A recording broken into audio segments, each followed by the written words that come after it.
that's how I got started in radio, was an opportunity like that someone gave me that opportunity, you know? And yeah, so let's talk about that. So how about you just start how you got into it? Because I think that's a really fascinating part, is how you even got into radio.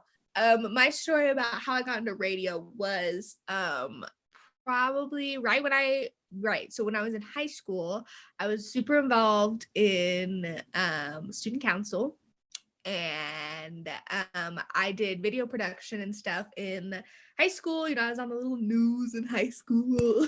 I love it. Let me bring you the good news.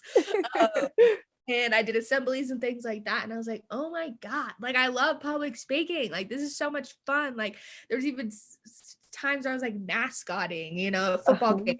And like, I was just like, I love being in front of people and like having fun and like bringing joy, whatever. So luckily in high school, that's kind of right when I knew kind of what my path was going to look like, because I like experienced it so early. And it was kind of something where I was like, I don't want to do anything else. Like, you knew it was going to be something public, something fun. Right. We're right. There's like reading, garbage, math, garbage. I did in the same math class literally all 4 years of high school because I'm garbage at math. So, you know, literally graduated geometry. It's my favorite fun fact about myself. Probably if they could have kept me in like algebra 1, they would have, but they were like starting to feel bad for me. And they're like, like, that's sadly, it's the worst. I hate math. I was like, nah, I'm chilling. I'm fine. Like, it's cool. But like, just nothing intrigued me as much as public speaking and like being in the community, because in student council, love my girl Mac, like forever, like gracious, beautiful little piece of honey. She changed my life. She was student council, was like, you know, it's like kind of like the cool kids in school, but also the kids that made an impact, right? So it was like she constantly had us out in the community, like raising money for things, you know, but also, you know, entertaining the kids around us and like things like that. And I was like, I want to do this but on a bigger scale. So out, like, after I graduated high school, I kind of had a niche, and I've always wanted to be someone like doing TV, but being in Colorado Springs, where I'm a native from, it's been a pretty small market. And so I kind of knew that from the get-go, and I was like, I don't know how to get my feet into the water. And then I was like, you know, but I got to figure out broadcasting somewhere. So radio came about, and I was like, like maybe I could dip my toes into that. And I wrote into My999. I remember I just went on my999.com. Well, it's my99radio.com, excuse me. Yes, okay. And I wrote in and I was like, hey, my name is Brittnee, along the lines of like, I just graduated. So this wasn't a job post, you just randomly wrote them? No, just emailed in, no job posting or anything. And essentially it was just like, hey, I'm interested in like broadcasting. I want to get my feet wet. I want to learn some tools. Like, this is something I learned early on that I want to be a part of. Like, if you guys have any opportunities, please let me know. Or if you have any advice for someone like me in my shoes, you know, what advice would you give someone like me, this, that, and the third? And then like at the time I was like giving college a try. It was absolute garbage. And I agree. I was in some of us just aren't meant for school. Some of us just don't belong around books. Okay. We're too creative. Like, stop it. Like, this is my favorite part. So I was in a music class, and I think I've told you this. I was literally failing my music class. I'm sorry, I can't tell you the pitch between a clarinet sound, okay? Forgive me. Tell you, I had to know every pitch that you would play, and if I didn't know it right, like, F, what are you doing in my class? Yeah. And I remember, like, I got an email or whatever back, and they're like, hey, like, if you want to come in and just, like, you know, we can show you, like, the ropes of things. I don't remember what the email was like, but essentially it was like, come in and, like, yeah, we'd like to talk to you. And at the time, I was surrounded by some badass ladies. And now that I think about it, it was the ladies that really gave me this opportunity. And I owe it to Deanna. I owe it to Angela Cortez, Laura Trivet. Laura is no longer even in radio anymore, but that it was the ladies, of course, that gave me the opportunity. And that's awesome. So yeah, I just like went in, and me and Laura Trivet, she was head of promotions at the time. Me and her just hit it off. Like we were a freaking mess. Was it like kind of like an unofficial interview? You just kind of came by and was just like, yeah, well, I just kind of out them, and they were like, here, gave you the tour, and they're like, this is kind of what it looks like, whatever, like, and they're like, what, like, tell us more about yourself, like this, that, and the third. And I was like, meh, like little, like literally just got to high school, like, like I'm really excited, like stuff like that. And I think it just like she saw the hustle in me, and that, like I was sure of like what my talents were at the time. And she was like, let me introduce you to Deanna. And then Deanna at the time was on My 99.9, and she was like, girl, like I'd love to help you out, whatever. So I was shadowing. They gave me over to Angela, which was on 96.1 The Beat. And then I shadowed her for a while, and it was like for a while, like I wasn't even getting paid. Like I was just coming in, and I was just like sitting there. But kind of cool though, if some people like apply for internships and don't get a, and you're just like, hey, sometimes that's how you have to do it. Right, that's how you have to do it sometimes. And what the worst thing they say is no, don't come in, or like no, no advice for you, then okay, you know. But at least you tried to reach out and like find some success within yourself. And it was so amazing, because now that I think back about it, like for me, I had so much going on during like doing my show and stuff, and thinking about Angela and me and my stupid little self just sitting in the studio, just like like the whole time while she's just like throwing shit down, doing promotions, doing her show, like, and just like letting me be a part of that experience. Because like, it's just like not a lot of people let you just sit in like every other day fucking show, like it was really nice of her to like just let me be weird and sit in the corner and like freaking fiddle my fingers and just be like, you're like, you're gonna forever be appreciative of that.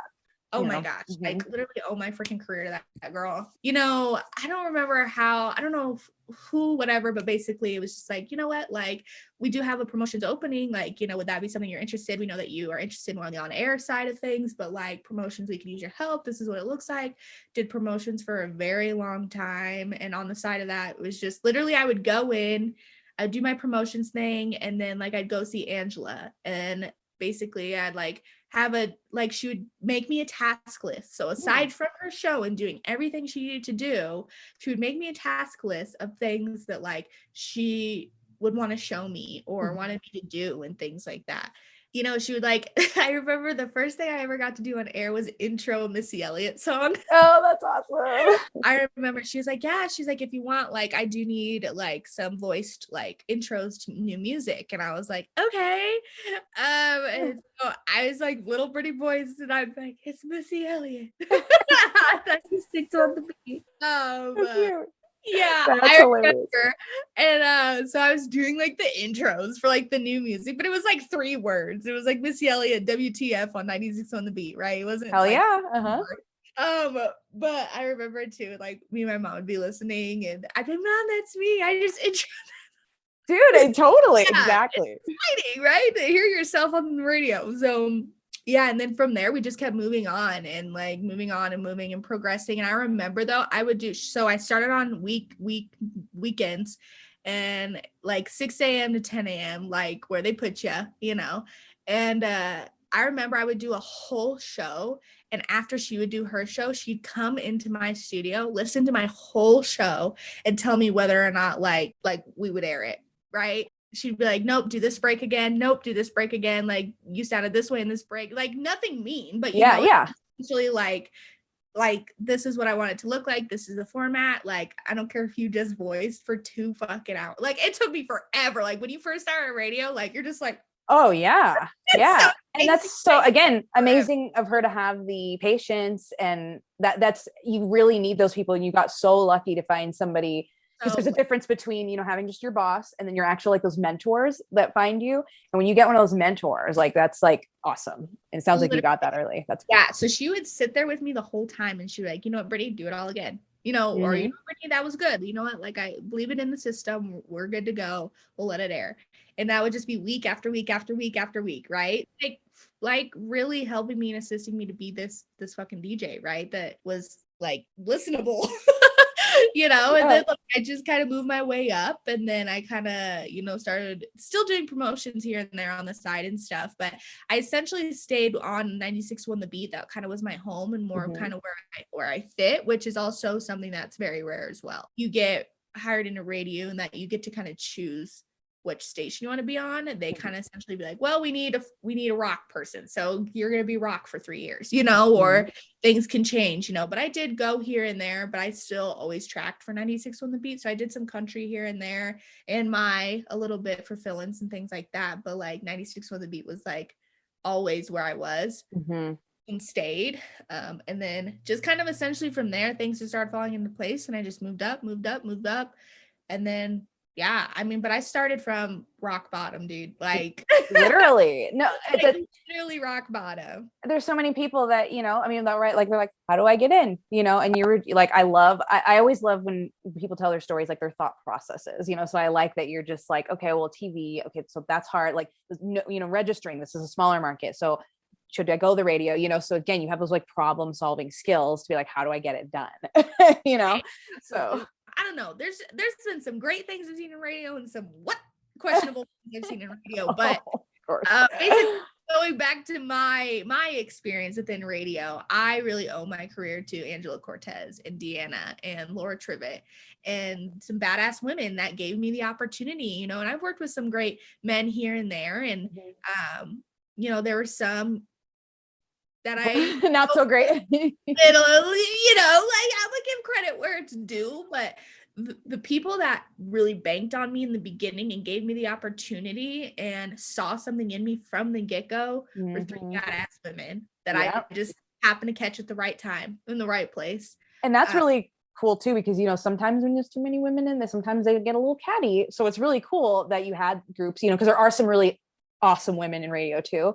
So it's really cool that like you found that and that you were able to get that, and that they weren't just like, who's this new girl who's like hustling and like getting threatened by that, My experience was amazing. I learned a lot. I wouldn't be who I am today without my experience. And it's just important to be like, if you want something, go get it. And there's going to be people that tell you no. Don't get discouraged by it, because sometimes no just means not at the right place at the right time yet. Yep. I thought it was interesting too, again, also how you came up with your Halfrican Apparel brand, like, because that was like started pretty early back too, right? Yes. So Halfrican's been around like 4 years now. That's awesome. Still not moving anywhere. But you're on the right track. You got the base. You got the base. Yeah, we finally just got past like inventory. Okay. We still haven't got shipping yet, but we're getting there. So during this whole time, my stupid self, this is how I always just thought, like, while I'm thinking about something over here, I have 12 things over here that's like, wait, what? But what about?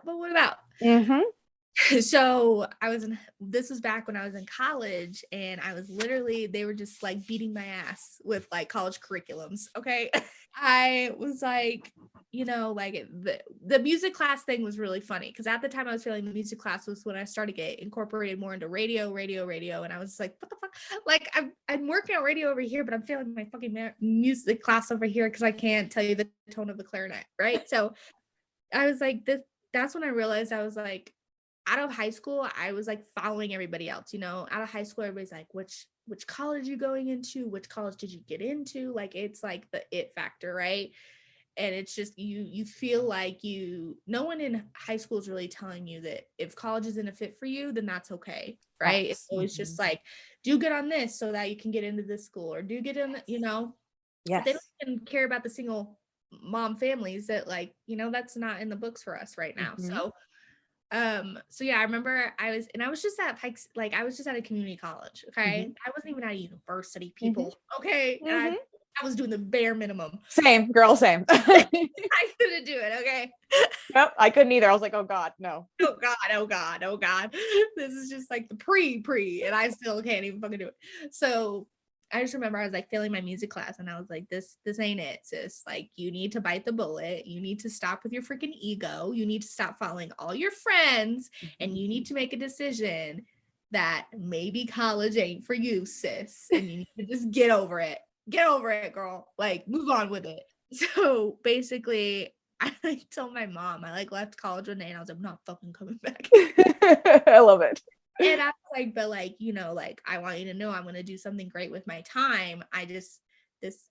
We're wasting money because I'm failing classes and I don't want to be here. Like, this ain't it for me. And so we agreed that like college wasn't in the books for right now. But maybe like think about it later on down the road. And so I was just messing around with a friend so I did competitive gymnastics growing up for a very long time. And I was over at one of my teammates' house, and she's very creative, like amazing girl. We're still very close to this day. And we got closer actually because of Halfgrid. But she's just very creative, and she had like this little iPad, like you could, you know, like an iPad, and you could like design on the iPad or whatever. And we were just like messing around and just like creating things. And I saw the bear and the moose, and I just like we created a logo around it. And I called it Halfrican because I mixed Caucasian, African American. And that's kind of like what I called myself and things like that. And so we just kind of made my logo, and she's like, you know, I would probably wear that on a shirt. And I was like, oh, cool. Like, okay, let's put it on a shirt. Why not? So that's kind of like how Halfrican came to be. And then like, it just kind of more people wanted to wear it on a shirt. Right. And so it just kind of like moved on from there, I guess. It was definitely an accident. I'm learning how a lot of this stuff happens. It just kind of, I thought it was interesting too. You mentioned last time, all of a sudden, like there was kind of an uptick when like the George Floyd stuff happened last year. And then all of a sudden you were like people were like, I get your brand. And you were like, do you though? Yeah. So, well, essentially, my brand, my very first logo is the bear and the moose. And then it says Halfrican Apparel underneath it. And it was like big, like I printed shirts with it, like big, girl. Yeah, like the radio station style, you know. You can't miss it, right? And for me, it was never to disclude anybody, right? It was just to describe who I was. The motto at the time, before I kind of refined it a little bit, because, you know, people have their opinions, feel like whatever, and we do that as business owners during time. But essentially, it was be proud of who you are and where you come from. Describing me, Halfrican is who I am. The bear and the moose is because I'm a native to Colorado Springs, and I'm proud of who I am and where I've come from, essentially, where I'm going. So that's kind of the motto I came up with at that time, and it's always been that. But for many people, the Halfrican was very misleading, because even to this day, people don't like to go on your website and essentially check out the motto of your business. Like, people are very instant gratification people, and so they saw my logo and instantly thought it wasn't for them if they weren't mixed or Halfrican or whatever. And so my business was doing well because I had a lot of support from the people around me. And then, you know, of course, the platform of being, you know, an influencer in the community with radio and stuff. Like, I wasn't able to be like, you know, buy my gear. Essentially, it was like, cool, but I'm also a business owner. If you want to know more, this is where you can check it out, right? So it was doing good because I had those people supporting me, but it wasn't doing great. And I had a lot of feedback from a lot of people, and you have to take feedback with a grain of salt. But also you have to consider it, because these are the people that are buying your things. And isn't that the whole point of the business, is to fit the consumers and what they're looking for? So a lot of people were like, you know, I really love your brand, but like, I know this isn't what it means, but it's really hard for me to personally walk around with something that I'm not. And, you know, I fluctuated between it a lot, and I was like, but that's what the brand is about, not what you're not, right? And so, but then finally I had to bite the bullet, and I was like, people change logos all the time, people add designs, take out designs. Like, this can be what Halfrican is built on, but it doesn't have to be, you know, the pigeonhole of what it can only be, right? So that's kind of how, like, I started, like, in the time that I started, like, kind of transitioning into, like, figuring out different ways to make it more inclusive for everyone. The big George Floyd incident happened, and Black Lives Matter movement was on. It was popping. People were like for it, wanting to support all the small businesses that they could, all Black-owned businesses that they could at the time. And I walked into the store one day, and all my shit was gone. And it was just like, wow, either someone stole my shit, or like, I forgot to restock. There is no explanation for this because my shit did not sell like that, right? Because I'm in a little co-op makers market boutique in the Springs, and I had a small little space or whatever, but they believed in my business. They believed that my motto was worth putting out in a storefront, and so I had it in there. And I remember I walked in, and they're like, "Girl, people get your business now." It was just like, what? Okay. And I was like, it was just because of the movement of like wanting to support small Black owned businesses. And it was like, now people took the time to like get to know Halfrican, which was so weird because it was like, this is always what it stands for. But now because I'm a Black owner and I have a slogan on my shirt that could be, you know, a Black terminology, people are about it, right? That's kind of how that happened. As soon as I started transitioning into like maybe taking Halfrican a totally different route, Universe was like, no, like give it a second, just give it a second. And now I have a larger audience that accept the brand for who it is, but now a larger audience that will go with me when I transition this way or that way or this way or that way. Absolutely. Doing this stuff. That's why I'm like, shit may be up and down now, but like from what I see and I compare to like other successful people, you have everything so there's like no doubt in my mind that like something big, like it will happen for you. It's just about, you know, it's the grind, it's getting there, you know, and I feel that more about myself every day. And like, you know, so again, that's why I get excited for like people, and especially young, you know, I didn't like in radio. I always felt like the older people were like not as interested in me. I'm interested in the young people because they know shit that I don't know, you know, they're doing like other things, and I'm more fascinated when they can figure it out. I'm like, cool, what can we share with each other, you know? Right. And it's like, you know what, Bill, like we have nothing in common anyway. So exactly. You're like, I think I can tell you better what the hip hop audience will like. Oh my gosh, yes. This is perfect. This is why also I think, again, like we talked about, not just the surface. I didn't want to come out and just be like, here's some clothes that we put together with somebody in radio or whatever. I wanted it to have a story behind it. I want people to know you and get to know about the brand a little bit more from this perspective, rather than just like, look at the new line we have by Halfrican Apparel, you know, just kind of like, here, we're collabing. Why? We don't know. Right. Exactly. So I hope that this helps bring exposure to, you know, that's what I love too about you know, what I can help other people, and hopefully, you know, like I said, hopefully we sell some stuff. Yes, girl, absolutely. I'm like, I think too, like it's gonna be cool to see like the radio like industry kind of see something like this. Yeah, I do too. And how important it is to like help each other grow and support each other. And like, I think the radio business needs more collabs. Yeah. Yep. Absolutely. Trust me. We are already. Yeah. You know, just with like just being a radio industry, like they need to collab more instead of being against more. Absolutely. Like amazing things can happen. You know what I mean? So that, sis. Being able to do this, the whole experience is just so fun, and again, learning from it. So I mean, we're gonna at least sell one shirt because exactly. I know my mom will too and shit. So yeah, like we're at least gonna get like 3. Exactly. So it'll be fun. I don't know who it's to, but like we're at least 3. But you know, it's hopefully people enjoy it, and I assume you're open to feedback, and I'm open to feedback, and yeah.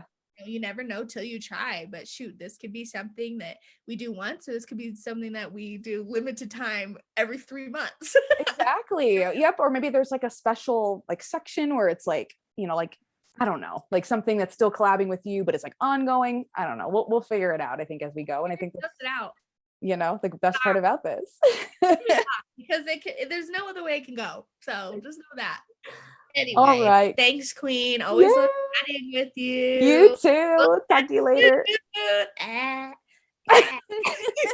right, girl. Have a great rest of the day.